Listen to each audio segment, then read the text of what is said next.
నమస్కారం, ఘంటారావానికి స్వాగతం. ముందుగా ప్రధానాంశాలు. విద్య నైపుణ్యాన్ని పెంచడమే ధ్యేయమన్న ముఖ్యమంత్రి.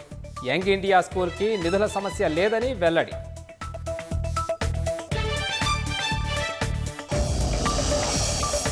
కంచె గచ్చిబౌలి భూములపై క్షేత్రస్థాయికి సుప్రీంకోర్టు కమిటీ. సమగ్ర నివేదిక సమర్పించిన రాష్ట్ర ప్రభుత్వం.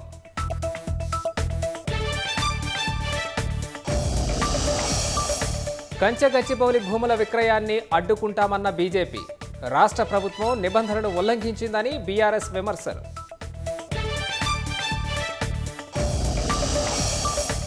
అర్హులందరికీ రేషన్ కార్డులు అందిస్తామన్న ఉత్తమ్ కుమార్ రెడ్డి. సన్నబియ్యంపై విపక్షాల ఆరోపణలు తిప్పికొట్టాలని పిలుపు.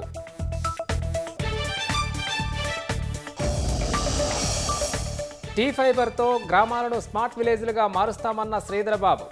6 నెలల్లో ప్రతి ఇంటికి స్మార్ట్ టీవీ, ఫైబర్ కనెక్టివిటీ అందిస్తామని వెల్లడి.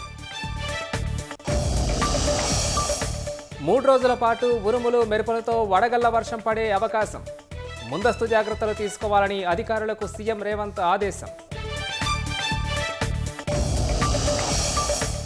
ముంబై ఉగ్రదాడి నిందితుడిని భారత్ తీసుకొచ్చిన అధికారులు.